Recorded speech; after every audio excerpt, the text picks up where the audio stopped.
తన మహాకృప చేత మనల్ని రక్షించి గత 11 మాసములు ఆయన కృపలో మనందరినీ భద్రపరిచి వాళ్ళను కాపాడుతూ వచ్చాడు. ఈ సంవత్సరం చివరి మాసంలో మనల్ని ప్రవేశపెట్టాడు. అందరం వచ్చి మన ప్రభువును మన గందరగానం స్తుతితో బద్దలమవుతుందా. మనకంటే మంచివారు, గొప్పవారు, అందరు సొంతాలు కలిగిన వారందరూ ఈ లోకాన్ని విడిచిపెట్టి వెళ్ళిపోయినప్పటికీ మన ఆయుష్కాలాన్ని దేవుడు పొడిగించి ఇంకా భూలోకంలో మనల్ని సజీవులంగా ఉంచాడు. బైబిల్లో కీర్తనకారుడు సెలవిచ్చినట్లు సజీవులే కదా నిన్ను స్తుతించుదురు, మన్ను నిన్ను స్తుతించుదా అన్నాడు. కనుక సజీవులమైన మనము మన ప్రభు మన జీవితంలో చేసిన మేలును బట్టి ప్రభువును స్తుతించుట కొరకై లూకా సువార్త 2వ అధ్యాయం. లూకా సువార్త 2వ అధ్యాయము మొదటి 7 వచనాలు మార్చి చదువుకుందాం. లూకా సువార్త 2వ అధ్యాయము మొదటి 7 వచనాలు మార్చి చదువుకుందాం. ఆ దినములలో సర్వలోకమునకు ప్రజాసంఖ్య వ్రాయవలనని కైసరు ఐగుస్తు వలన ఆజ్ఞ అయ్యెను.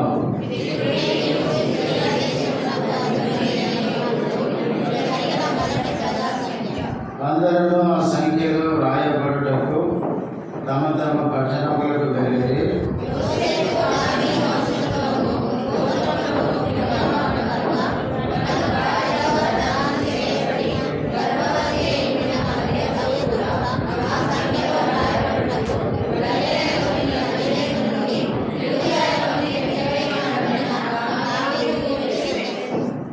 వారు అక్కడ ఉన్నప్పుడు ఆమె ప్రసవ దినములు నిండిన కనుక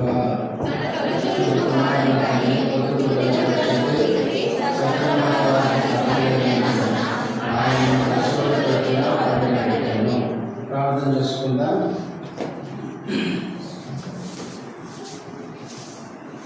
ప్రేమ కలిగిన మా తండ్రి, పరిశుద్ధుడైన దేవ, యేసుక్రీస్తు నామములో వందనాలు స్తోత్రాలు చెల్లిస్తుంటున్నాం. ఇంతవరకు పాటల ద్వారా నేను మహిమపరచడానికి సహాయపడవలసినటువంటి స్తోత్రాలు. కొద్ది సమయం మాట్లాడాలని ఆశిస్తుండగా మీరంటే దాసుని శిరోచాలను మరుగుపరిచి నామం మహిమాత్రమై మీ దాసును వాడుకోవలసిందిగా ప్రార్థన చేస్తుంటున్నా. చేరవచ్చిన ప్రజలకి స్తోత్రాలు. ఇంకా వస్తున్న వారిని నడిపించమని, ఎవరు నిర్లక్ష్యం కావాలండి విలువైన దినాన్ని పోగొట్టుకోకుండా సహాయం నామంలో ప్రార్థిస్తున్నాను తండ్రి. ఆమేన్.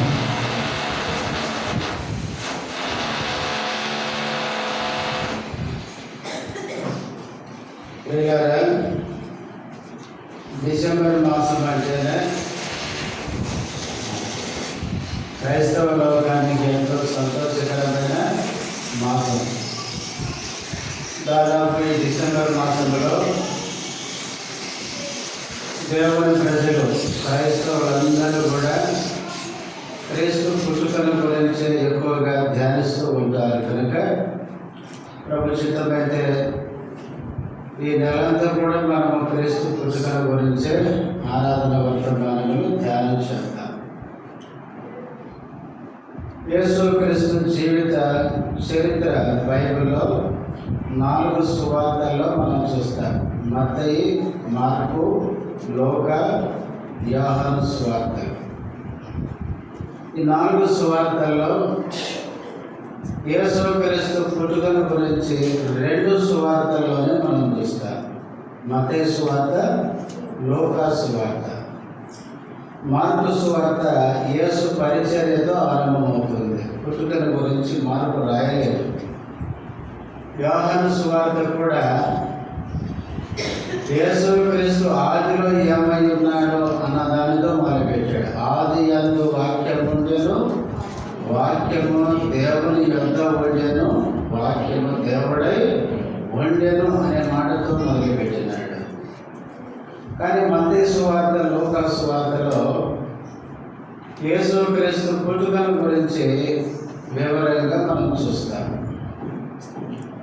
యేసుక్రీస్తు ఈ లోకంలో పుట్టాడని ఇద్దరు సువార్తికులు రాసినప్పటికీ మత్తయి సువార్తలో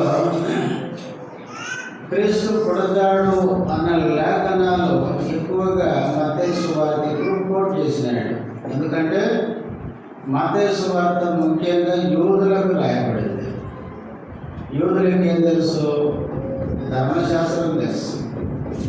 అందుకే మత్తయి సువార్తలో ఒక మాట పదే పదే ఉంటుంది. ఏం మాట అంటే, ప్రవక్తలు చెప్పిన మాట నెరవేరునట్లు ఇది జరిగేను అని.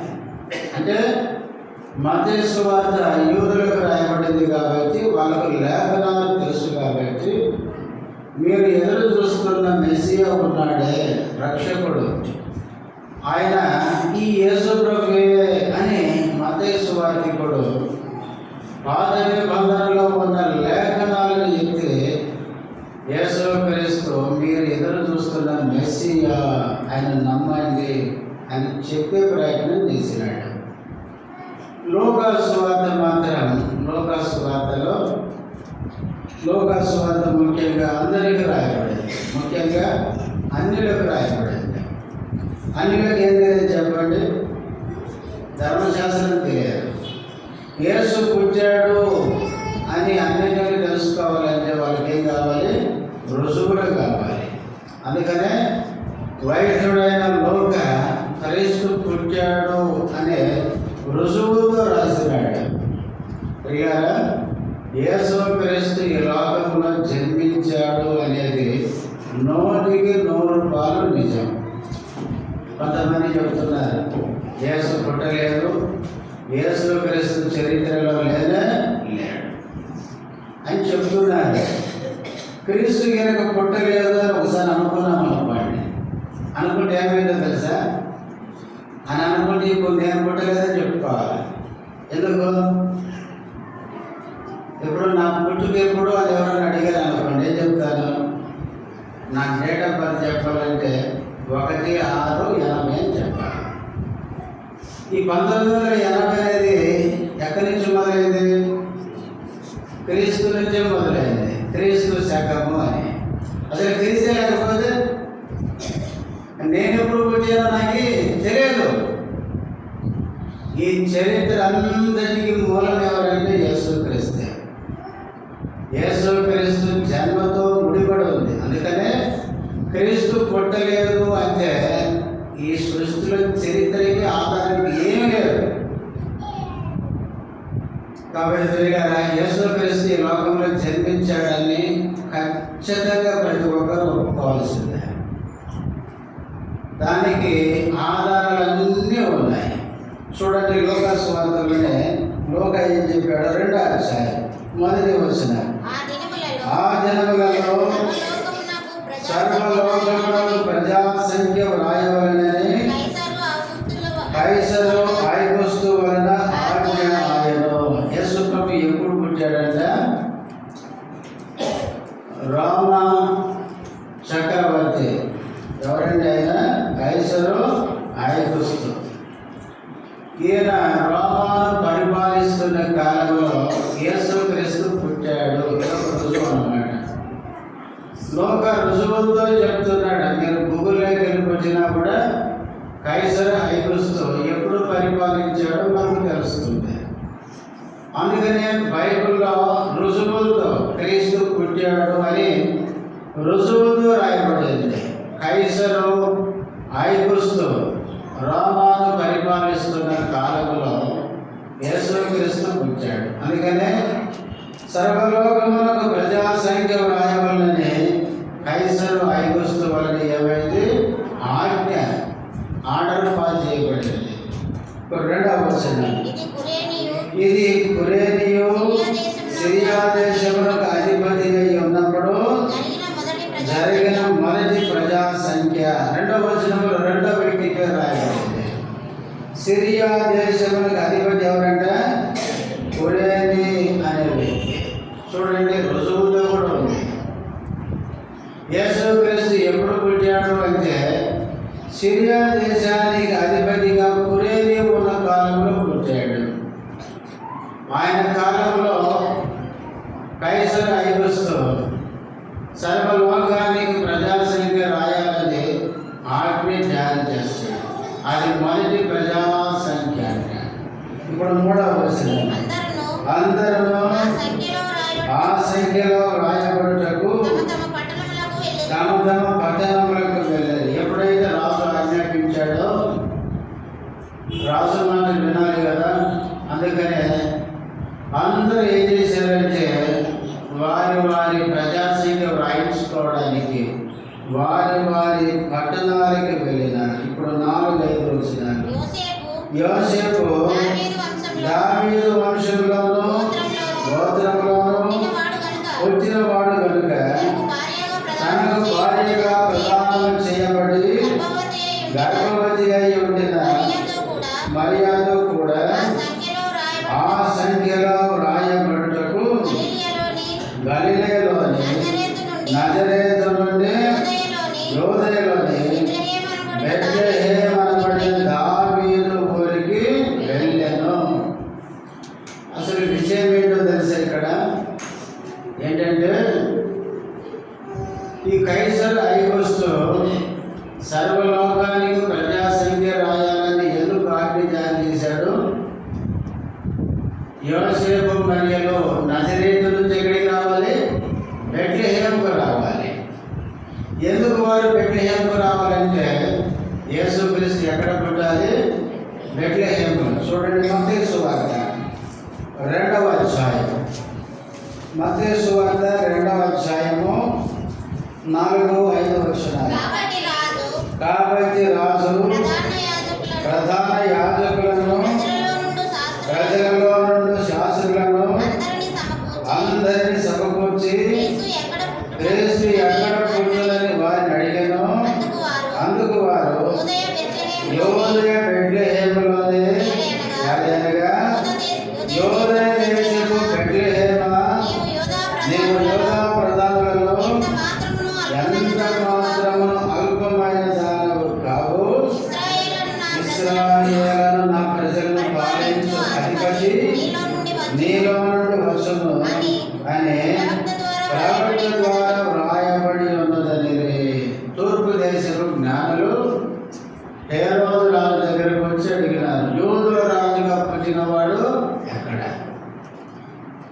అప్పుడు ఈ రాజు ఏం చేశాడంటే వాళ్ళకి చెప్తున్నాడు, ఏమని, మీరు వెళ్ళి ఆ రాజు ఎక్కడ ఉన్నాడు కనుక్కొని నాకు సమాచారం చెప్పండి, నేను కూడా వచ్చి ఆయన ఏం చేస్తాను, పూజిస్తాను అని చెప్పి వాళ్ళని పంపించినాడు.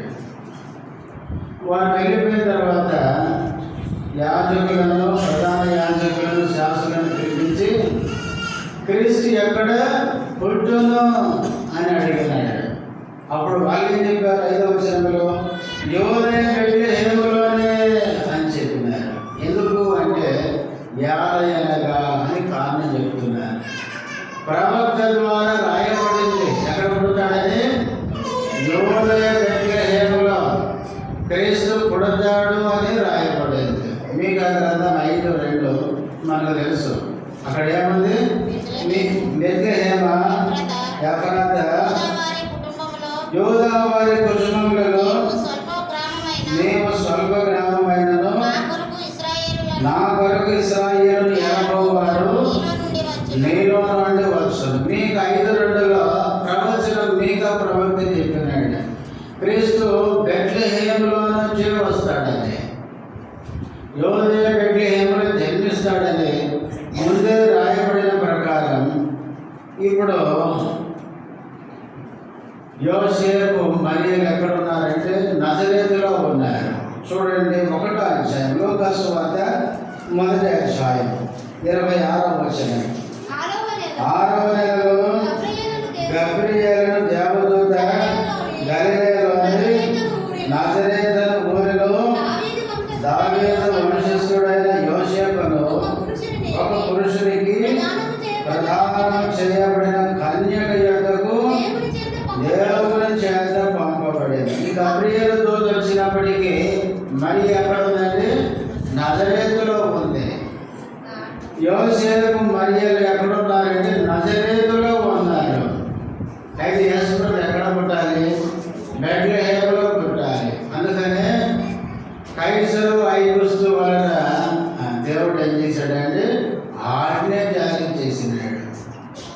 బైబిల్లో దేవుని ఉద్దేశాన్ని నెరవేర్చుకోవడానికి దేవుడు ఆయా సమయాల్లో రాజులను సైతం ఒక సాధనంగా వాడుకుంటాడు. మనకు తెలుసు కదా, సామెతలు 21:1 రాజుల హృదయమును అధికారుల హృదయాలు దేవుని చేతిలో నీటి కాలువల వలె ఉన్నది. ఆయన తన చిత్త వృత్తి చొప్పున వాటిని తిరిగివేయను అని చూస్తాడు. దేవుడు ఆయన చిత్తాన్ని నెరవేర్చుకోవడానికి రాజుల హృదయాలను కూడా తిప్పేస్తాడు. బైబిల్లో మనం చాలా సందర్భాలు చూస్తాం.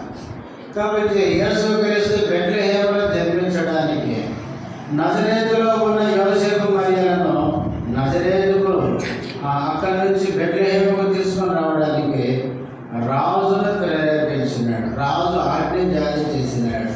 ఇప్పుడు ప్రజా సంఖ్యలో యోసేపు మరియలు కూడా వారి వివరాలు రాయించుకోవడానికి నజరేతు నుండి ఎక్కడికి వచ్చారంటే బెత్లెహేముకు వచ్చినారు. బెత్లెహేము ఏమైనా పెద్ద పట్టణం అండి. అందుకే అక్కడ మీకా గ్రంథంలోను మత్తయి 2లో చదివినారు. బెత్లెహేము స్వల్ప గ్రామం అంట. స్వల్ప గ్రామం అంటే చిన్న కుగ్రామం. అది వాస్తవంగా ఒక మహారాజు పుట్టే ఊరు ఎట్టుండాలండి? ఎట్టుండాలి? గొప్ప పట్టణం ఉండాలి. వాస్తవంగా ఇజ్రాయెల్ దేశంలో మంచి మంచి పట్టణాలు ఉన్నాయి. ముఖ్యంగా యెరూషలేము ఉంది. ఎందుకంటే అది రాజధాని. కానీ యేసు ప్రభు పుట్టడానికి దేని ఎన్నుకున్నాడంటే చిన్న స్వల్ప గ్రామాన్ని ఎన్నుకున్నాడు. ఇజ్రాయెల్ దేశంలో ఒక చిన్న గ్రామమైన బెత్లెహేమును ఎట్లా వాడుకున్నాడు? ఈ లోకంలో మనమందరం ఎవరంటే చిన్న వాళ్ళమే, ఎందుకు పనికిరాని వాళ్ళమే.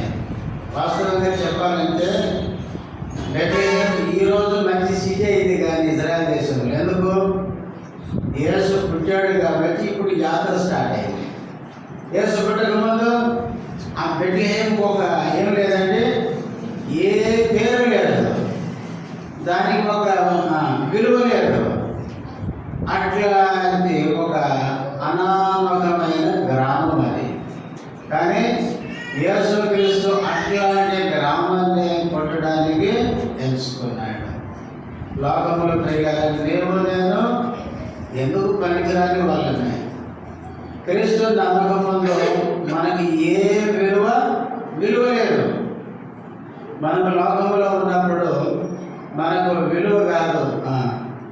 అసలు పాపాన్ని బట్టి ఉన్న విలువే పోగొట్టుకున్నారు. సామెత గ్రంథం 14 చదువుతాం. ఏమని?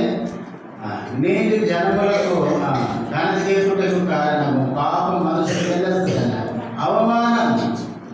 పౌలు కూడా రోమీయులకు రాస్తూ చెప్తాడు, మీరు ఒకప్పుడు చేసిన పాపాన్ని బట్టి ఇప్పుడు సిగ్గుపడుతున్నారు కదా అంటాడు.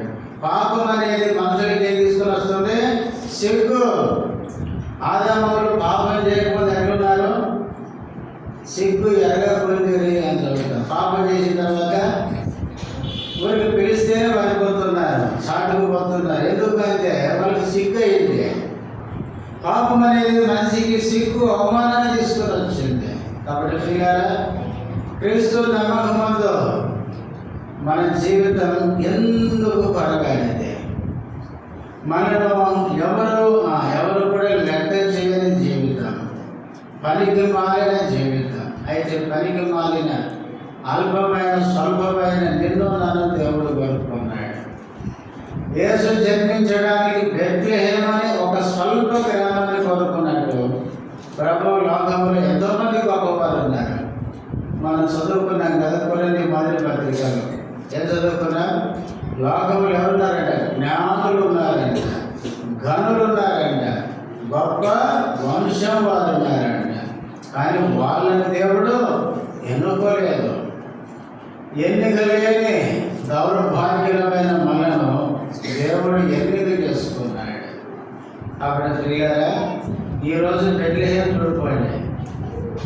ఎట్లుంటుందండి బెత్లెహేము? ఎంతో వ్యాపార స్థలం అయిపోయింది, ఎంతో డెవలప్ అయిపోయింది బెత్లెహేం. ఎందుకంటే క్రీస్తు పుట్టినందున. అలాగే ఒకప్పుడు లోకంలో పాపంలో ఉన్నప్పుడు మనకి ఏ విలువ లేదు, కానీ క్రీస్తు మన హృదయంలో పుట్టినందున మనకేమొచ్చిందండి? విలువ వచ్చింది, ఘనత వచ్చింది, గౌరవం వచ్చింది. కాబట్టి యేసుక్రీస్తు ఎక్కడ పుట్టాడంటే స్వల్ప గ్రామమైన బెత్లెహేములో పుట్టాడు. అందుకే బెత్లెహేముకు వారు వెళ్ళాను. ఇప్పుడు ఆరంభించింది చదవండి. వారక్కడ ఉన్నప్పుడు ఆమె ప్రసవ దినములు నిండెను కనుక తన తొలిచూలు కుమారుని కని కొద్ది గుడ్డలతో చుట్టి సత్రంలో వారికి స్థలము లేనందున ఆయనను పశువుల తొట్టిలో పరుండ పెట్టెను. యేసుక్రీస్తు బెత్లెహేములో పుట్టాడు. యేసుక్రీస్తు పుట్టినప్పుడు ఆయనకు సత్రములు ఏమి లేదంట, స్థలము లేదు. వాస్తవంగా యేసుక్రీస్తు ఎవరు అంటే సృష్టి కర్త. యోహాను సువార్త 1:2-3 వచనాల్లో కలిగి ఉన్నది ఏది ఆయన లేకుండా కలగలేదు అని చదువుతారు. అలాంటి సృష్టికర్త యేసు ప్రభు ఈ లోకంలో జన్మించినప్పుడు ఆయనను పడుకోబెట్టడానికి చిన్న చోటు దొరకలేదు. అందుకే యేసు ప్రభు అన్నాడు, నక్కలకు బొరియలు ఉన్నాయి, ఆకాశ పక్షులకు గోళ్ళు ఉన్నాయి, మనిషి కుమారుడికి తలవాల్చుకుంటూ లేదనో స్థలం లేదు. అందుకే యేసు ప్రభు ఎక్కడికి వెళ్ళినా అడిగిపోయిన తర్వాత ఏమడుగుతాడు? కొంచెము స్థలం ఇవ్వండి అని అడుగుతాడు. ప్రియులారా, ఈ క్రిస్మస్ ఆనందంలో ఉన్న సహోదరులారా, స్థలం ఇచ్చారా క్రీస్తుకి? ఒకవేళ క్రీస్తుకు మీ హృదయంలో స్థలం ఇవ్వకపోతే ప్రభు ఈ రోజు కూడా నేను అడుగుతున్నాడు. నేను ఆ రోజు జన్మించినప్పుడు నాకేమి లేదు, సత్రంలో స్థలం లేదు. అయితే మీ హృదయంలో కూడా ఈరోజు ఏమి లేదు, నాకు స్థలం లేదు. చిన్న స్థలం ఇస్తావు హృదయం, కొంచెం స్థలం. ప్రభు అదే అడుగుతున్నాడు, స్థలం ఇవ్వండి. గుర్తుపెట్టుకోండి, ఈ లోకంలో జన్మించిన క్రీస్తుకు మన హృదయంలో చోటు ఇవ్వకపోతే పరలోకంలో మనకేం లేదు, చోటు లేదు. ఎవరైతే క్రీస్తుని హృదయంలో క్రీస్తుని చేర్చుకుంటారో అలాంటి వారికి పరలోకంలో ఏముంది? స్థలం ఉంది. ఇక్కడ స్థలం ఇవ్వండి అని ప్రభు అడిగితే ప్రభువుకి నా హృదయంలో స్థలం ఇవ్వకపోతే పరలోకంలో నీకు స్థలము లేదు. కాబట్టి యేసుక్రీస్తు పుట్టినప్పుడు సత్రంలో స్థలం లేక ఎక్కడ పడుకోబెట్టారంట? పశువుల పాకలో, పశువుల తొట్టిలో పడుకోబెట్టారు. మొత్తానికి బెత్లెహేముకు వచ్చిన తర్వాత ఆమె తొలిచూలు కుమారుని కన్నది.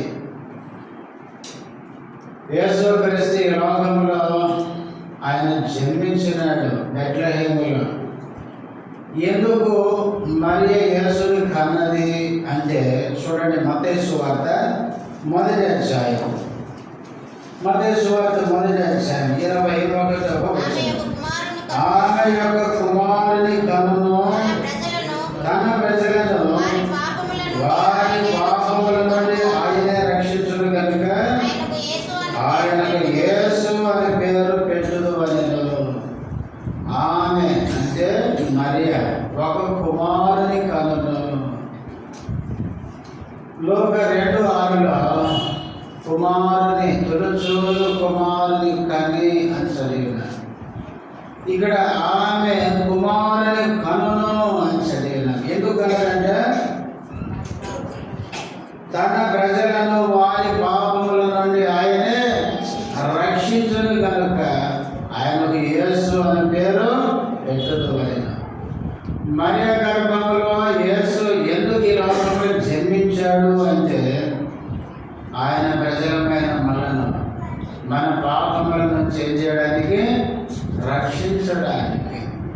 అందుకే ఆయనకి ఏమని పేరంటే రక్షకుడు అని పేరు. యేసుక్రీస్తు ఎవరైతే పాపుల రక్షకుడు. యేసుక్రీస్తు పాపులమైన మనం రక్షించడానికి ఈ లోకానికి వచ్చినాడు. యేసుక్రీస్తు ఈ లోకానికి వచ్చేటప్పుడు ఆయన కింది నుంచి పైకి పోయాడు. పైకి నుంచి ఏమన్నాడు, కిందికి వచ్చినాడు. పరలోకం నుంచి ఈ లోకానికి దిగి వచ్చినాడు. ఆయన దేవుడై ఉంది. వాస్తవంగా దేవునికి బైబిల్ చెప్పాలంటే దేవుడు ఎవరంటే ఆత్మస్వరూపి అనుంది. దేవుడు ఆత్మ కనుక ఆయనను ఆరాధించువారు అని చదువుతారు. ఆత్మ అయిన దేవుడు ఏం ధరించుకున్నాడు, శరీరాన్ని ధరించుకున్నాడు. మరణము లేని దేవుడు ఏమన్నాడంటే అమరత్వం. అందుకే తిమోతికి పౌలు రాస్తూ పౌలు అంటాడు అమరత్వము కలిగిన దేవుడు అంట. మరణము లేని దేవుడు. ఆ దేవుడు మరణాన్ని మన కోసం పొందాల్సి వచ్చింది. ధనవంతుడైన దేవుడు ఈ లోకంలో పుట్టినప్పుడు ఏమైనాడు, దరిద్రుడు అయిపోయినాడు. ఆయనకు స్థలం లేదు. పొత్తి గుడ్డలతో చుట్టి పెట్టారంట. పశువుల పాకలో పెట్టారు, తొట్టిలో ఉంచారు. నిజంగా యేసుక్రీస్తు ఎంత దీనుడుగా తగ్గించుకొని వచ్చాడు. ఇదంతా ఎందుకంటే పాపలమైన మనను రక్షించడానికి. బైబిల్లో ఈ లోకంలో ఉన్న మనుషులందరూ ఎవరంటే పాపము చేసిన వారే. పాపము చేయలేదు అని ఎవరు చెప్పలేరు. నేను పాపము చేయలేదు అని చెప్పేది ఈ లోకంలో పుట్టిన వాళ్ళలో ఒక యేసు ప్రభు ఒక్కడే. యోహాను సువార్త 8:46 ఏమన్నాడు, నాలో పాపమున్నదని మీలో ఎవడు స్థాపించుదని చెప్పినాడు. యేసుక్రీస్తు ఒక్కరిలోనే పాపం లేదు. హెబ్రీ పత్రికలో కూడా చదువుతాను. ఆయన మనవలి శోధింపబడినను ఏం చేయలేదంటే పాపము లేని వాడుగా కనపడ్డాడు. యేసుక్రీస్తు మాత్రం ఏ పాపము చేయలేవాడు. ఈ లోకంలో పుట్టిన ప్రతి మనిషి కూడా పాపంలో పుట్టాడు. పాపంలో పెరుగుతూ పాపములు చేస్తున్నాడు. ఈ పాపేన మానవుడు చనిపోతే ఏమైపోతాడంటే నరకానికి వెళ్ళిపోతాడు. నరకం అంటే ఎన్నడూ తిరిగి రాని స్థలం అది. అక్కడి నుంచి ఇంక బయటకు వచ్చేది లేదు. నిత్యము యుగ యుగాలు బాధపడాలి. అలాంటి భయంకరమైన ఆ స్థలానికి వెళ్ళవలసి ఉండగా ఇక దేవుడు మనల్ని ప్రేమించి మన పాపం నుంచి విడిపించి రక్షించడానికి యేసుని రక్షకునికి లోకానికి పంపించున్నాడు. ఆయన శిలువ మరణ బలియాగమ ద్వారా మనల్ని ఏం చేశాడు, రక్షించున్నాడు. కనుక మన రక్షకుడు అయిన యేసు మన కొరకు ఈ లోకానికి వచ్చి మనల్ని రక్షించినందుకు ఆయన ఏం చేయాలి, ఆరాధించాలి. ఈ రక్షకుడు ఏ రక్షకుడు, నేను కొన్ని మాటలు మీకు పూర్తి చేసి నేను ముగించేస్తాను. మొదటిది ఇప్పుడే చదువుకున్నాను. ఏ రక్షకుడు అయినా కాపుల రక్షకుడు. కాపుల రక్షకుడు కాదు. ఒకసారి ఒక ఊరికి వెళ్ళాను. ఆ ఊరు సంఘం అంతా కాపులు అంట. నాకు తెలియదు. కాపుల రక్షకుడు యేసు అని పాడబడుతుంటే వాళ్ళు కాపుల రక్షకుడు అని పాడతారు. కాబట్టి యేసుక్రీస్తు ఏ రక్షకుడు అని పాపుల రక్షకుడు. పాపుల రక్షకుడు యేసుక్రీస్తు. రెండవ చూడండి, తిమోతికి రాసిన మొదటి పత్రిక 4వ అధ్యాయం. తిమోతికి రాసిన మొదటి పత్రిక 4వ అధ్యాయం 10వ వచనం. మనుషులందరికీ చాలు కొద్దిగా ఏ రక్షకుడైనా మనుషులందరికీ రక్షకుడు. ఈ భూమి మీద మానవుడిగా ఉన్న ప్రతి మనిషికి ఎవరంటే రక్షకుడు. ఎందుకంటే మనుషులందరి కోసం వచ్చాడు ఆయన.